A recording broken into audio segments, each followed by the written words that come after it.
Inteligencia artificial, datos, inclusión, educación y regulación. El mundo financiero atraviesa una transformación profunda. Para entender hacia dónde se dirige, el Clúster Financiero y Forbes Ecuador presentan la tercera temporada de Cluster Talks by Forbes. Bienvenidos a esta conversación.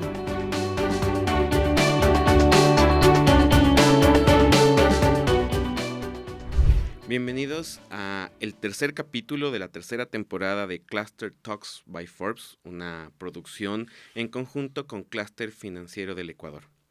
Hoy en el estudio nos acompaña Marco Rodríguez, presidente ejecutivo de la Asobanca, Marín Bautista, gerente general en Caja Central Financop, y Gabriel Solís, socio de Denton Paz Horowitz. Bienvenidos.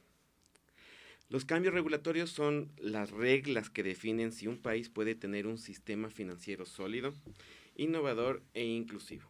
Hoy queremos imaginar cómo debería ser ese marco regulatorio que acompaña al Ecuador rumbo al 2030. Quisiera preguntarles, antes de empezar nuestros bloques temáticos, ¿qué es para ustedes una buena regulación en este tema, en estos temas financieros, en estos temas bancarios? Mira, yo creo en una frase que la suelo utilizar mucho en mis clases, y es que el derecho debe seguir a la vida, no la vida al derecho.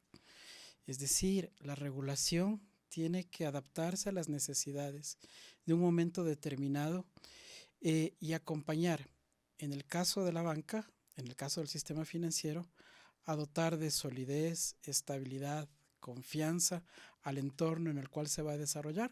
Y hoy por hoy estos elementos también intersecados por la necesidad de impulsar también la innovación o el desarrollo de elementos de innovación.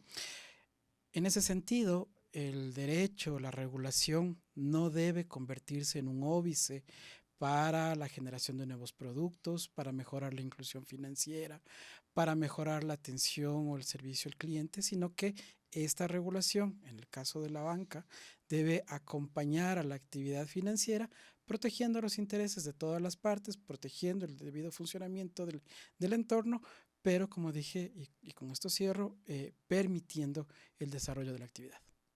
¿Usted? Sí. La regulación es fundamental, creo yo, establece las reglas de juego de la actividad de intermediación financiera. En nuestro caso, por ejemplo, la economía popular y solidaria tiene algunas características importantes de relacionamiento con la comunidad, con la sociedad, y la regulación debe acompañar, debe buscar ese mecanismo, y estoy de acuerdo en el sentido de que la regulación debe estar atrás de las actividades, de estas innovaciones. Claro, no hay que dejarlo libre, hay que regularlo, pero no podríamos limitar eventualmente nuevas iniciativas, porque ¿cuáles son las nuevas iniciativas? Las necesidades de la población usuaria del servicio, y entonces hay que estar alineados a eso. Gracias, David, y buenos días con todos. Gracias también a nuestros excelentes contertulios, grandes profesionales y destacados justamente en este mundo. En cuanto a tu pregunta, yo concuerdo con lo que acaba de mencionar Marín y Marco. En ese sentido, creo que siempre debe existir un ánimo de buscar un desarrollo normativo que permita guardar una solvencia en nuestro sistema financiero, pero también una innovación. Porque como decía Marco, la norma no puede estar atada a parámetros que impidan el desarrollo tecnológico. Y bajo esos escenarios, yo creo que en Ecuador sí hemos tenido esa apertura justamente para crear escenarios en donde al día de hoy, con el desarrollo de nuevas herramientas tecnológicas, se puedan aplicar bajo conceptos de prueba, que son estos famosos sandboxes, aspectos que de alguna manera permitan a futuro ya crear regulaciones mucho más específicas. Entonces, bajo esos escenarios, yo creo que los conceptos que siempre deben guardar relación son estos conceptos de guardar esa solvencia del sistema financiero, pero también que permitan esa innovación. Con esta introducción y con sus conceptos súper claros, entramos al primer bloque temático sobre los cambios normativos, que son los principales ajustes regulatorios y sus impactos en el sistema financiero. Les consulto, decidan ustedes libremente quién empieza. ¿Qué cambios normativos han sido positivos en el pasado para tener un sistema sólido el día de hoy? Mira, creo que es una muy importante pregunta y voy a enfocarme en el sector financiero privado, la banca privada, que es la que mejor conozco. Me parece a mí que la Superintendencia de Bancos en los últimos años hizo varias modificaciones importantes. Quiero empezar diciendo que la Superintendencia de Bancos siempre ha tenido una visión de preservar la estabilidad y la confianza en el sistema, entendiendo muy bien que los recursos que se intermedian en el sistema bancario pertenecen a los depositantes. Y desde ese punto de vista, el buscar la estabilidad, la confianza en el sistema, al final del día lo que busca es dotar de seguridad a los depósitos de las personas que confían en los bancos. Dicho esto, la superintendencia ha focalizado en los últimos años varias acciones. Hasta hace algunos años, por ejemplo, la superintendencia de bancos tenía un modelo de supervisión que se denominaba técnicamente la metodología GREC, que era una metodología por la cual se iba evaluando paso a paso, casi como un checklist, las diversas actividades que dentro de una institución financiera se ejecutaban. Esta metodología no es que era mala, pero era una metodología que estaba adaptada a tiempos en los que la innovación, los desarrollos de nuevos productos, la necesidad de avanzar rápidamente en la estructura del negocio, de la actividad financiera, no demandaba tanta velocidad en la supervisión. Esta metodología, la GREC, fue cambiada a una visión que hoy se denomina supervisión basada en riesgos, en donde tanto el supervisor como el administrado tienen que fortalecer sus herramientas propias para preservar la estabilidad, ambos con dos visiones. El uno con la visión de crecer firme, sólido, consistente, preservando los depósitos, cuidando la cartera, cuidando el crecimiento y el buen desarrollo de los productos, y el otro estableciendo muy claras reglas que luego van a ser supervisadas o evaluadas por ellos. Me parece a mí que ese es un cambio fundamental en los últimos años. Y el último, o el siguiente, y con este cierro, es el trabajo permanente de la superintendencia de bancos en lo que tiene que ver con la supervisión, en enfocarse en aquellos temas que tienen por objetivo dar mayor solidez al sistema. Por ejemplo, temas de fortalecimiento del capital, fortalecimiento del riesgo operativo, fortalecimiento del riesgo de la continuidad del negocio, fortalecimiento en temas de prevención de lavado, en donde la Superintendencia de Bancos desde hace muchos años atrás ha tenido un trabajo importante. En esto un paréntesis, este trabajo ha hecho que, de acuerdo a Gafilat, se señale que el sistema bancario privado en el Ecuador es el sector que mejor conoce la prevención del lavado de activos y el que mejor está preparado para enfrentar los retos de la prevención del lavado de activos.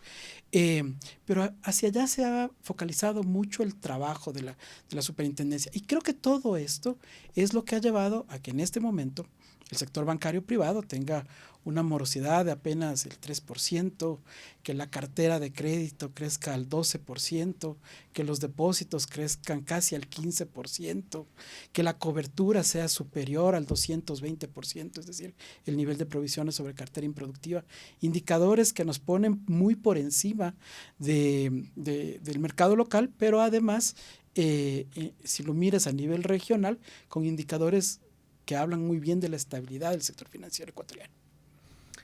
En el tema de las cooperativas, ¿qué cambios normativos han sido positivos? Yo creo que hay cambios importantes y también estos cambios de alguna manera tienen un direccionamiento que es fortalecer la estabilidad del sistema, y no solamente la estabilidad, sino también proteger obviamente a los depositantes. Son temas fundamentales. Esta gestión de fortalecer la gestión de riesgos en el manejo de las instituciones es muy importante. Creo que hemos dado pasos fuertes en este sentido. Claro, el segmento a quien se orientan las instituciones cooperativas es más o menos de la pirámide del medio, un poco más abajo. y ellos tienen el impacto de los diferentes factores que afectan a la economía, la seguridad, etcétera. Sin embargo, yo diría que el impacto es positivo.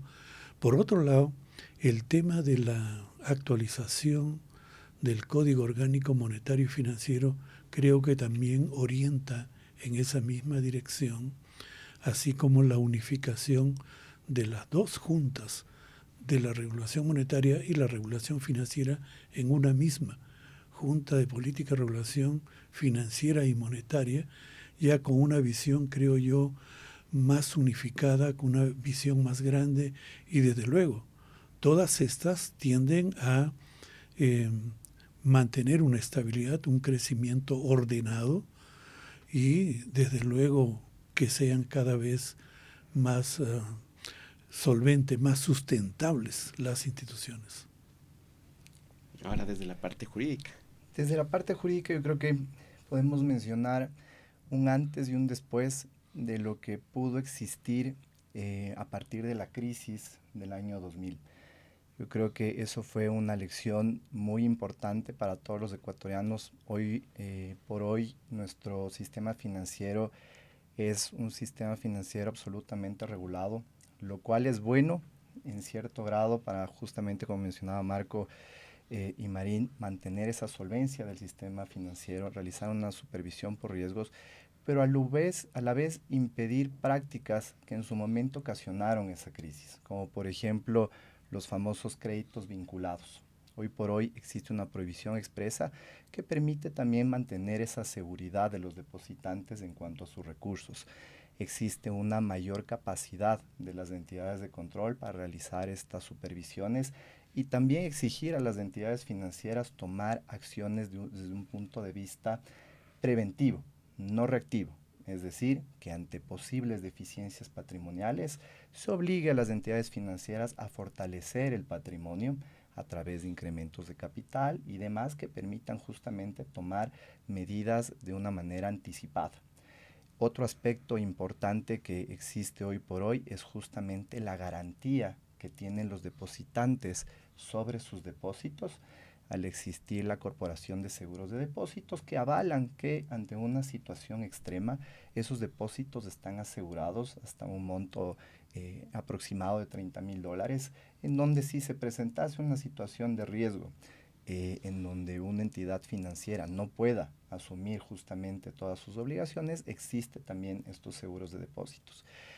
Y finalmente también, más allá de lo que mencionábamos en cuanto a las actualizaciones normativas, hoy por hoy se ha unificado otra vez la competencia de la Junta de Política Monetaria y Financiera. En su momento fue separada, pero yo creo que eso es un aspecto positivo al final del día para guardar uniformidad de criterios. Si ustedes pueden tomar en cuenta que hoy por hoy tenemos 2 superintendencias, Banco Central, Junta, yo creo que es importante que estos conceptos sean unificados y tratados bajo un principio y un denominador común, que es asegurar la solvencia de nuestro sistema financiero. El hecho también de permitir nuevas innovaciones en ámbitos de facilitar la inclusión de nuevas tecnologías, como nuestra famosa ley FinTech, también creo que ha sido un avance importante en el desarrollo normativo.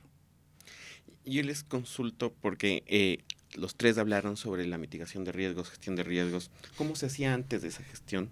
¿Cómo se hace ahora con estos cambios que han habido y que ustedes los han mencionado? Yo creo que el tema se ha profundizado más. Desde luego diría yo que faltaría una cultura de gestión por el tema de riesgos. Hay que fortalecerla también. Las normas están claras. Creo que se han hecho algunos cambios que ya homologan de alguna manera, sobre todo en el segmento de organizaciones cooperativas más grandes. Segmento 1, prácticamente estamos hablando de reglas casi similares, pero hay que fortalecer adentro también. Entonces, esos son procesos que creo que tienen que irse fortaleciendo, dinamizando. ¿Para qué? Para tener calidad de activos apropiados que den sostenibilidad, mantener una solvencia apropiada también que justamente aseguren esta sostenibilidad y resguarden los depósitos de los socios, sus depósitos. Y claro, este fortalecimiento daría mayor nivel de competitividad incluso. Yo creo que hiciste una muy interesante pregunta de qué ha cambiado en los últimos años. Y yo voy a referir al caso de los bancos.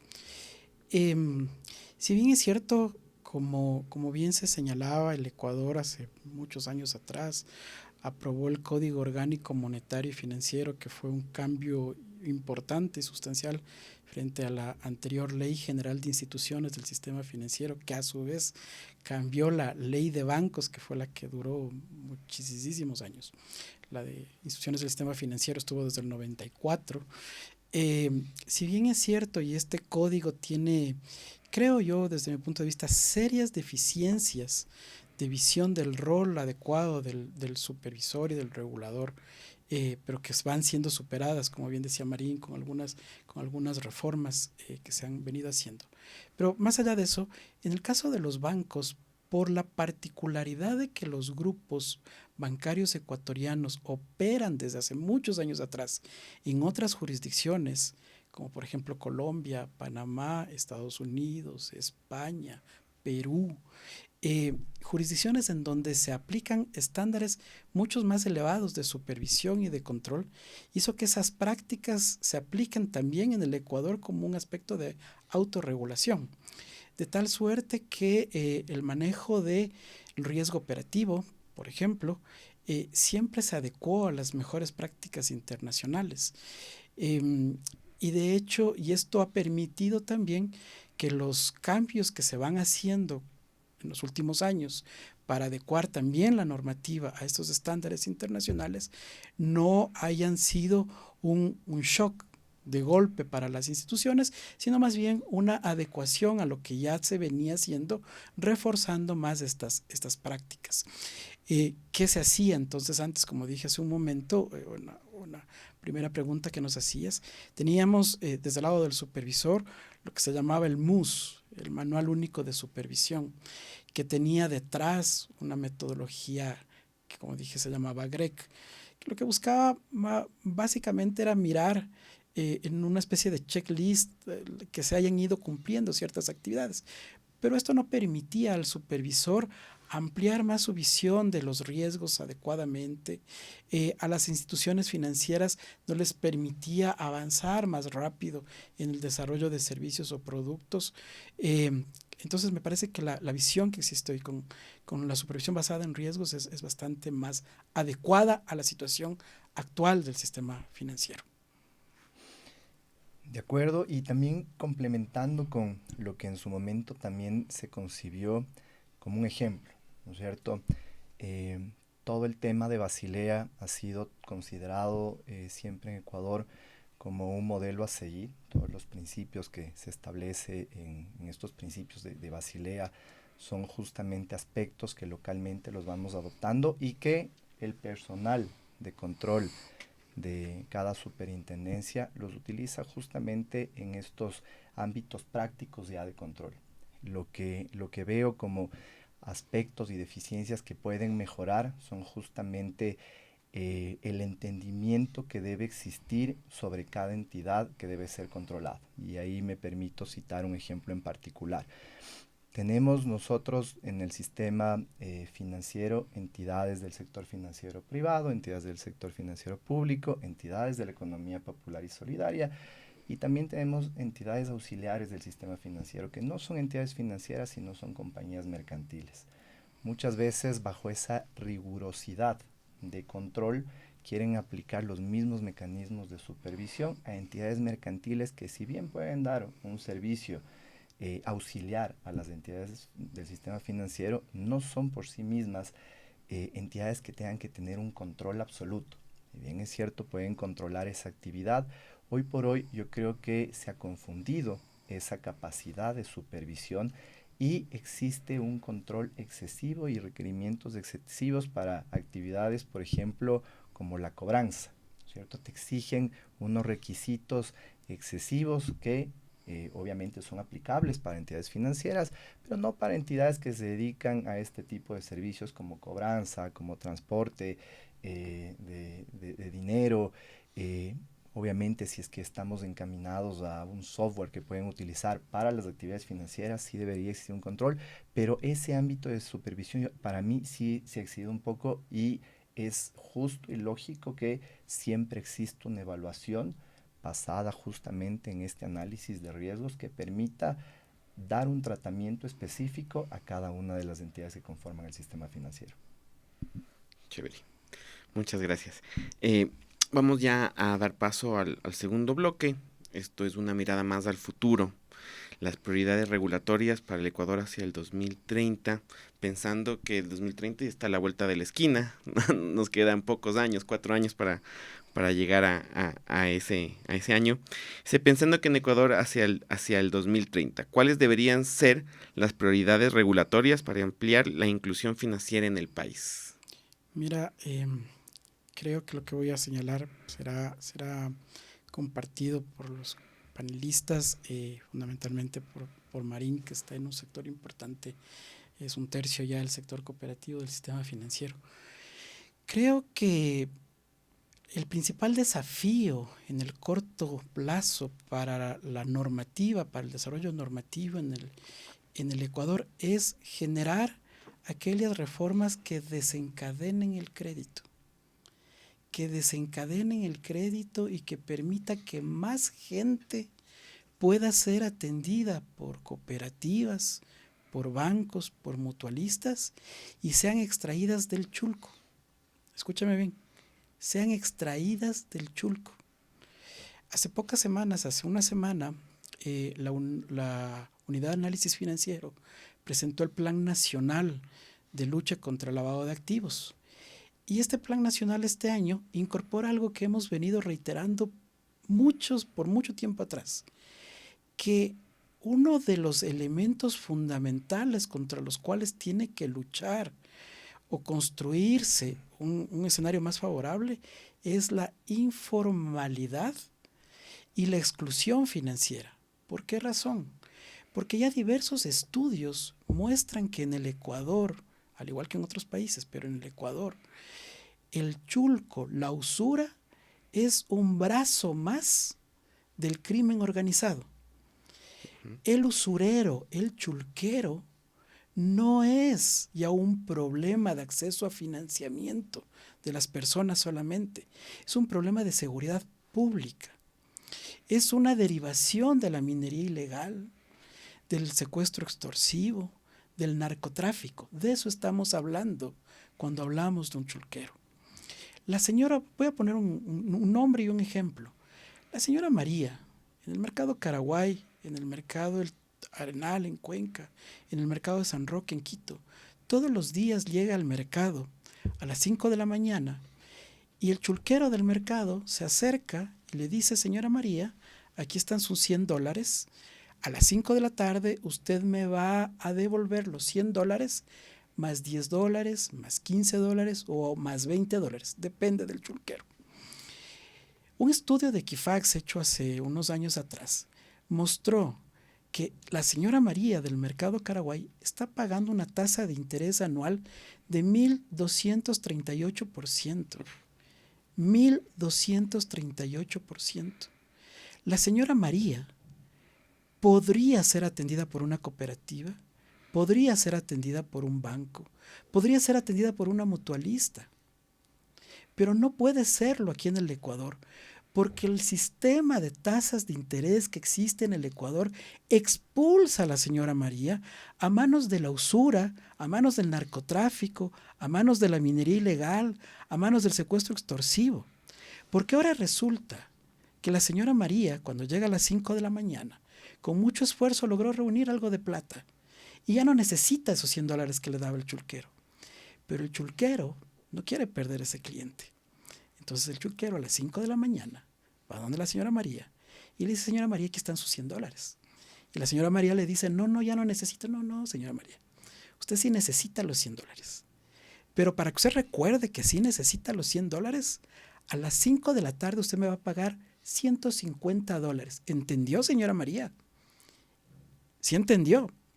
Entonces la señora María le recibe los $100 y ahora tiene que pagarle 50 más. La señora María ya no solamente es presa de la usura, es presa de la extorsión. De eso estamos hablando cuando hablamos de exclusión financiera. Estamos hablando de la señora María, del señor Juan, del señor Roberto, que está en la calle buscando cómo entrar al sistema financiero. El sistema de tasas de interés en el Ecuador no permite una gestión adecuada del riesgo de las personas para darle un crédito. De tal suerte que Marín, que seguramente tiene un historial crediticio mejor que el mío, Marín me está subsidiando en la tasa de interés a mí, que tengo un peor historial crediticio que él. Y el sistema actual no permite que Marín pueda tener la tasa de interés adecuada de acuerdo a su comportamiento, un buen historial crediticio, servicios financieros, garantías adecuadas.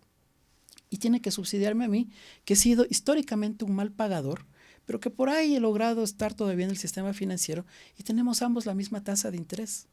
Y entonces, como Marín está subsidiándome a mí, Marín también tiene que subsidiar a otros y la señora María se queda fuera. El riesgo de María de no tener historial crediticio, de no tener garantías adecuadas, no permite que pueda entrar al sistema y hoy, de acuerdo a varios estudios, la Red Financiera de Desarrollo, Análisis Semanal, el Fondo Monetario Internacional en sus sucesivas revisiones desde el año 2020, el Banco Mundial, han establecido que en Ecuador la principal causa de exclusión financiera es el sistema de tasas de interés. Entonces, respondiendo a tu pregunta, creo que en el corto plazo, en el muy corto plazo, ya estamos tarde, pero en el muy corto plazo, la primera reforma que tenemos que hacer o que tenemos que sentarnos a discutir técnicamente es cuál es el sistema de tasas de interés que queremos. ¿Queremos un sistema de tasas de interés que incluya a la gente? ¿Que más señoras Marías puedan entrar al sistema? ¿O queremos un sistema de tasas de interés que continúe excluyendo a las personas y que haga que solo los que estamos aquí tengamos una tarjeta de crédito, tengamos un crédito para el vehículo, tengamos un crédito para la casa, tengamos un crédito educativo, pero la señora María tiene que seguir pagando casi 1.300% de tasa de interés fuera del sistema? Creo que sobre eso hay que pensar muchísimo. Ahí tienes una reforma fundamental. Concuerdo con Marcos. Efectivamente, el modelo ecuatoriano es en algunos casos excluyente. Estamos excluyendo a una parte de la población que sí necesita financiamiento. Claro, los riesgos son mayores, los costos son mayores y las tasas tienen que ser apropiadas. Esto significa que efectivamente creo hay que ir a una flexibilización de tasas. Es un tema no de hoy. En varios eventos se ha discutido este tema con autoridades, varios años.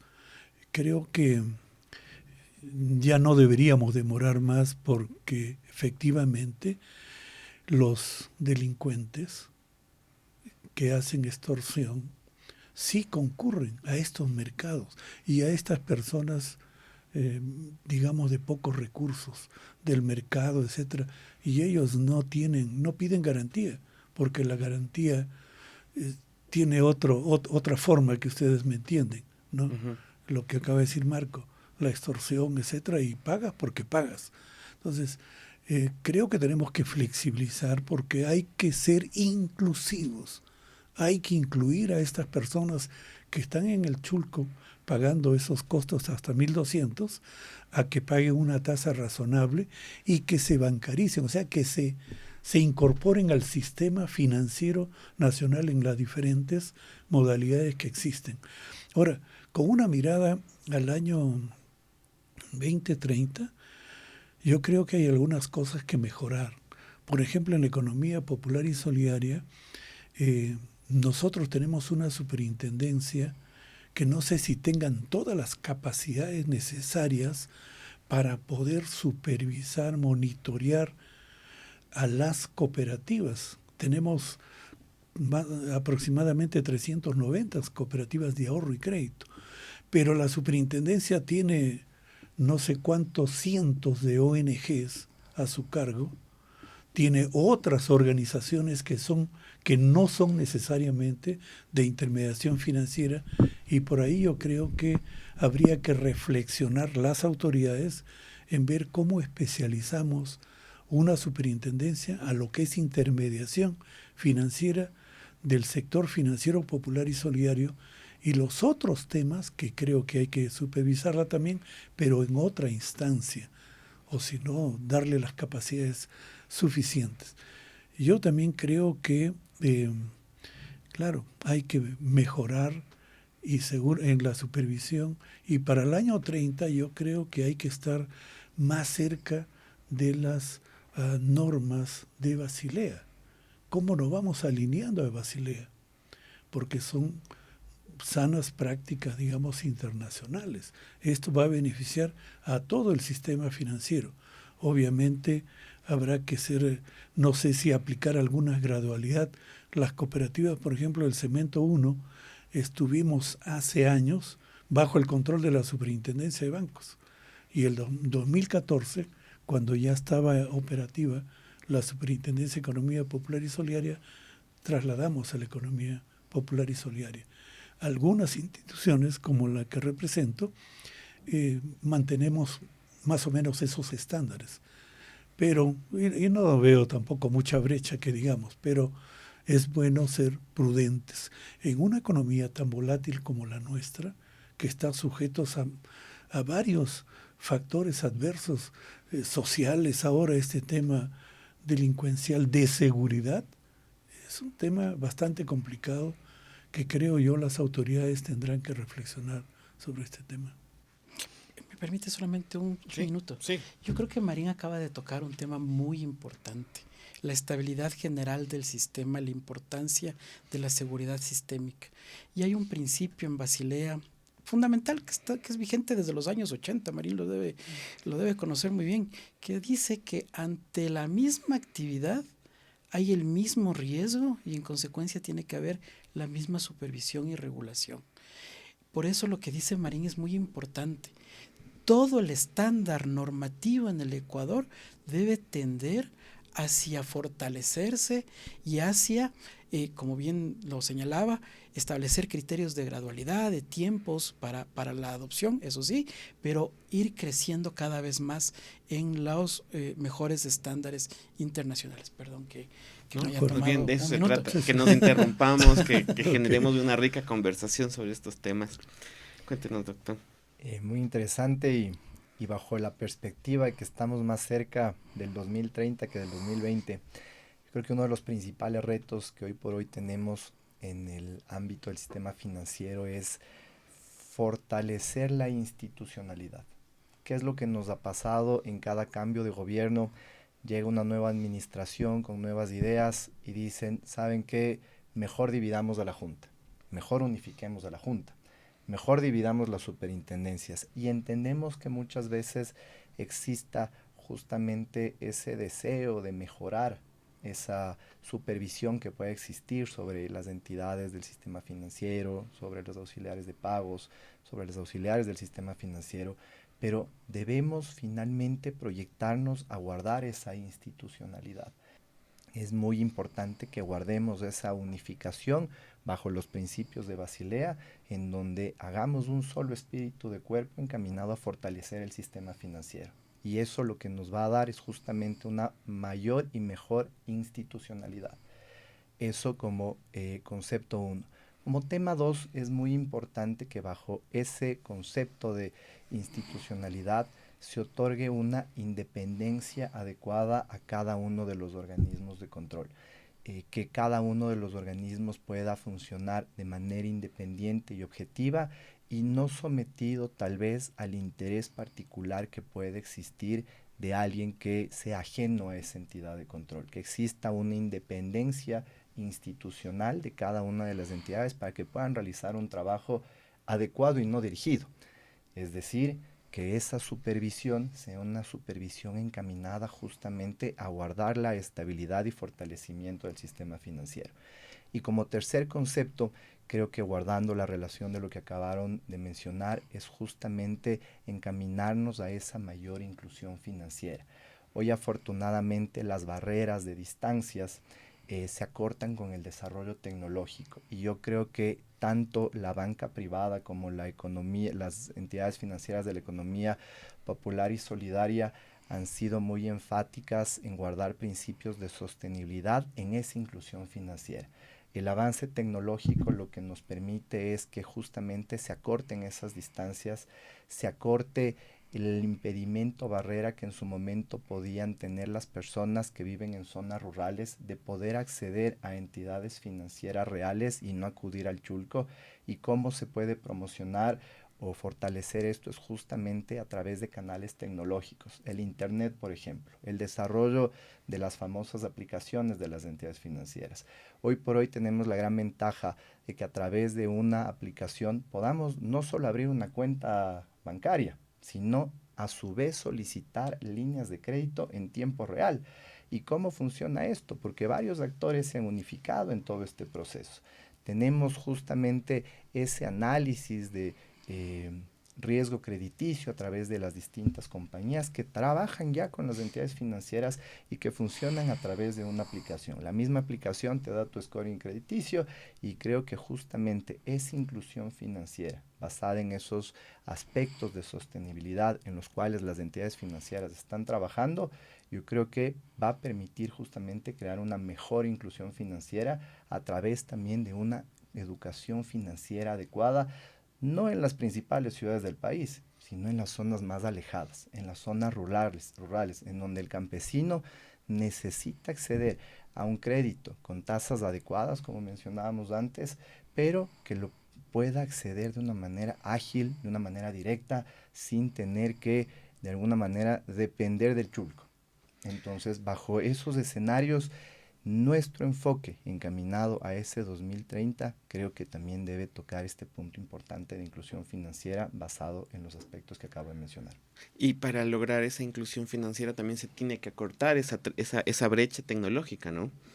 Darle capacitación, educación financiera para que puedan acceder a estos sistemas, a estas aplicaciones. Justamente hoy por hoy creo que el acceso a Internet ya ha tenido un avance muy importante a través de esa colaboración que existe en el sector privado, a través de el enlace de antenas, de fibras que permiten justamente acceder a estas zonas más remotas. Y no solo eso, no es necesario también acceder directamente a esa aplicación a través de Internet. También podemos acceder a estos medios tecnológicos a través del celular, como funcionaba en su momento estos mensajes, ¿no es cierto?, a través de SMS, también pueden o han sido útiles justamente para poder acceder a fuentes de crédito, pero un crédito que está plenamente regulado y no un crédito que dependa de actos delictivos como extorsión o como otras prácticas incorrectas que obviamente las personas de escasos recursos, las personas que viven en zonas marginales,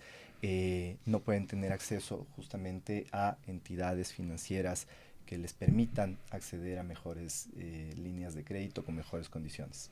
Entonces nos quedamos como prioridades regulatorias, darle más accesibilidad a la gente, homogenizar el tema del sistema financiero y también pues dar ese salto tecnológico, romper esa brecha tecnológica y darle más accesibilidad. Yo te diría que como primer tema, en conclusión de esta parte del panel, una reforma rápida y profunda al sistema de tasas de interés, así, con esa claridad específica. Eso es lo que necesita el sistema financiero, necesita reformas que desencadenen el crédito, y ese tema es el que hoy se ha convertido en el principal óbice de ingreso al sistema financiero para la gente. Muchas gracias, Marco. Pasamos al tercer bloque, sobre las lecciones de la FSAP, que dice aprendizajes claves para fortalecer supervisión, gobernanza y resiliencia. Les pregunto, ¿qué hallazgos se encontraron y cuáles deberían ser los siguientes pasos?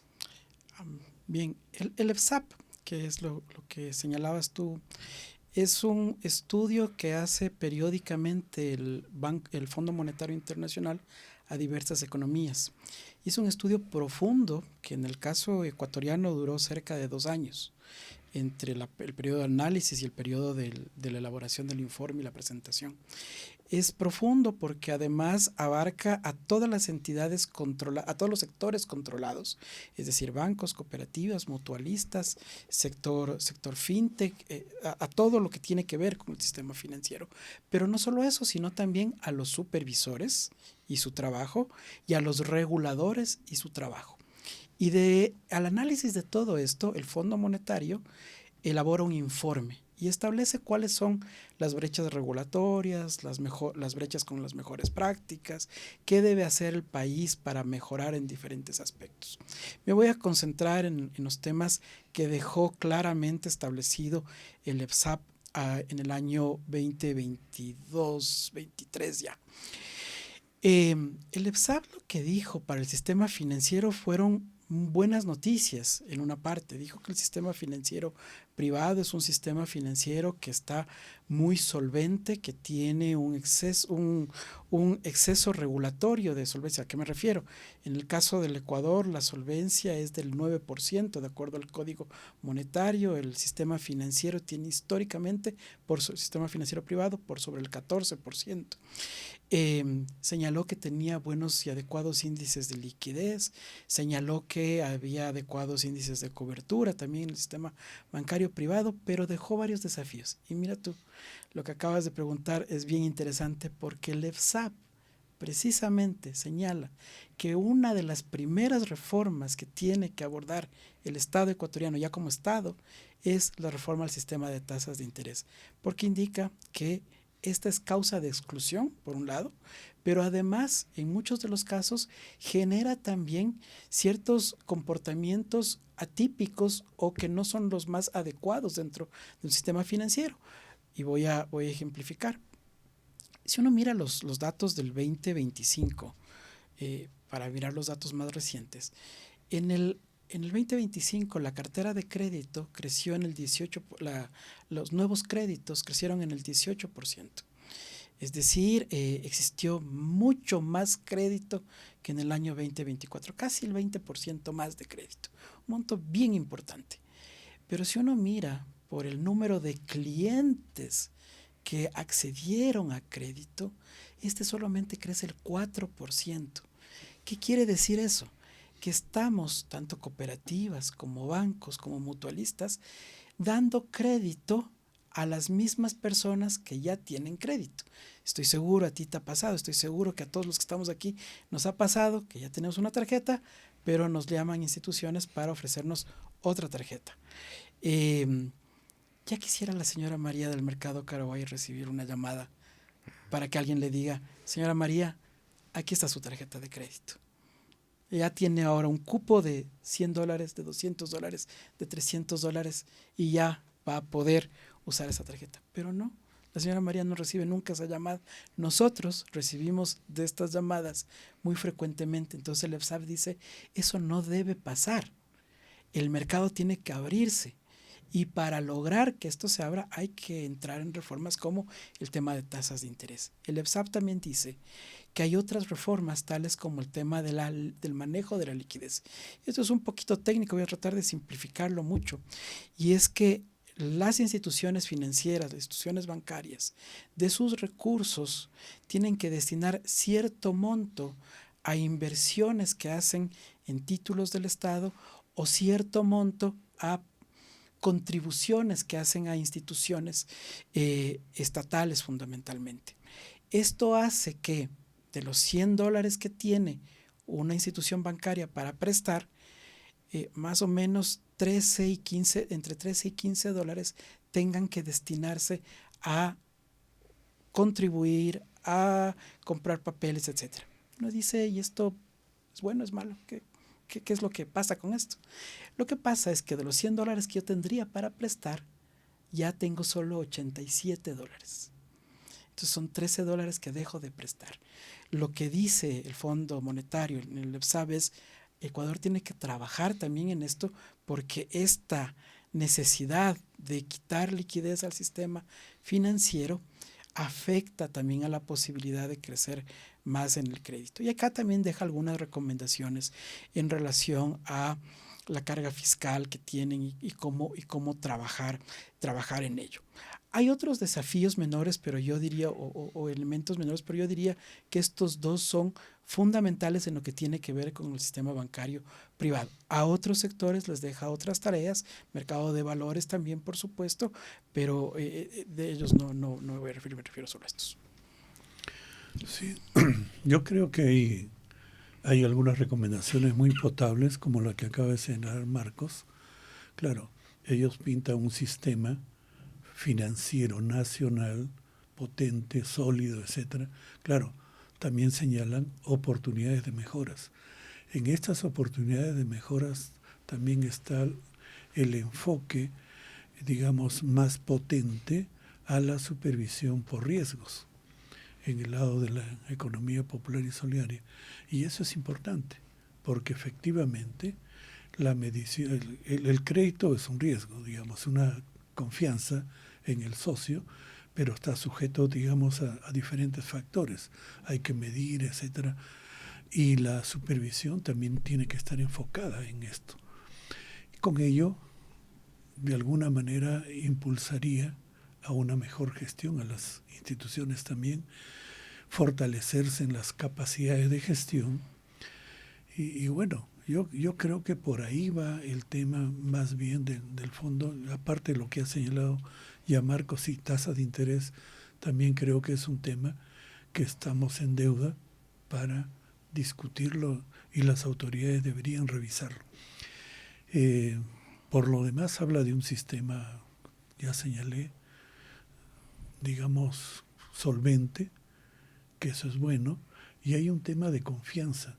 Creo que este tema de confianza es fundamental en las instituciones, en el sistema financiero. Acotando con lo que habían mencionado antes, justamente en el EFSAP se arrojan como resultados favorables ese sistema financiero robusto que hoy por hoy tenemos.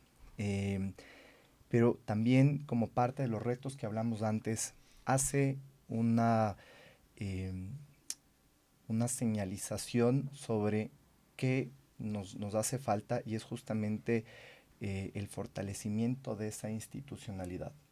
Hace una mención a que pueden existir hoy por hoy unas competencias que de alguna manera no estén unificadas y puedan generar frente al usuario financiero una duplicidad de requisitos de cumplimiento.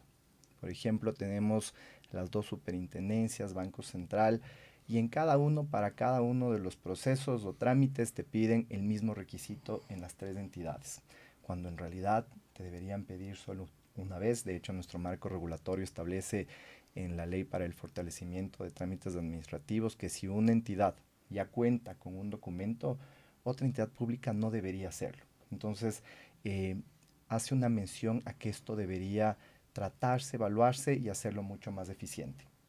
Otro aspecto que topa y que también lo mencionamos antes es justamente el concepto de independencia. Esa independencia que debe existir en cada entidad de control para que puedan realizar de una manera mucho más eficiente, adecuada y objetiva su trabajo en cuanto a ese control preventivo, en cuanto a esa capacidad de exigir, si es que encuentran hallazgos, ¿no es cierto?, que determinen la necesidad de fortalecer el patrimonio de cada entidad financiera, que pueda existir esa capacidad y esa competencia adecuada para poder corregir justamente esas deficiencias de manera oportuna. ¿Cuál debería ser el siguiente paso después de, bueno, ya explicaron estos hallazgos y conceptualizaron algunas cosas, pero cuál debería ser el siguiente paso? Instrumentalizarlos.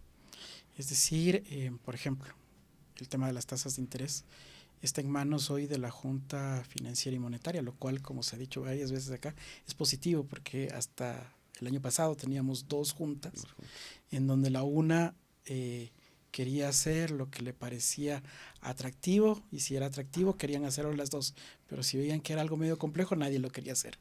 Entonces el tema de tasas de interés estaba allí entre hazlo tú. Creo que hoy con una junta tenemos muchísimas oportunidades de ya avanzar y trabajar, y las autoridades actuales de la junta han dado señales y lo han señalado, lo han indicado incluso en medios, que una parte de su agenda de trabajo es entrar en una discusión técnica. Entonces me parece a mí que eso es lo más importante, tener una hoja de ruta clara con fechas, un cronograma de entregables, para luego llegar a un resultado que en el corto plazo, espero yo, diga, este es el nuevo sistema. Me parece a mí que ahora lo que falta es instrumentar. Los diagnósticos ya los tenemos. Casi, te puedo decir, de todos los temas que hemos hablado aquí, no hay un tema que no esté ya diagnosticado, estudiado, analizado por los sectores privados, por el sector público, por organismos internacionales. Tienes de todo, tienes de todo. Lo que necesitamos ahora es la ejecución. Ya no más análisis, es ejecución. Vamos y caminemos y sentémonos a trabajar en esta agenda que está ahí lista.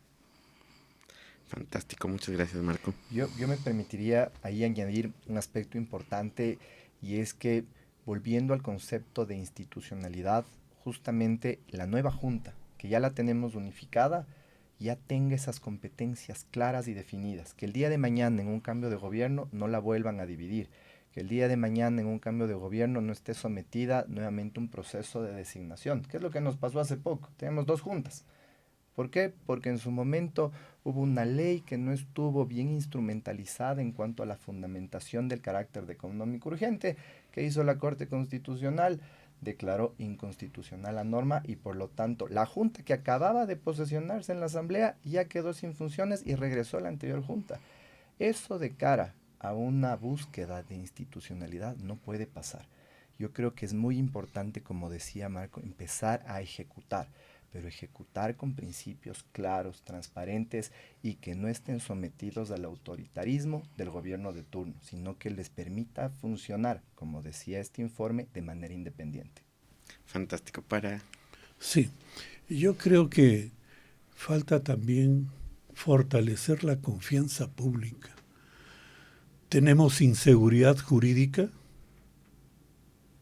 fuertemente.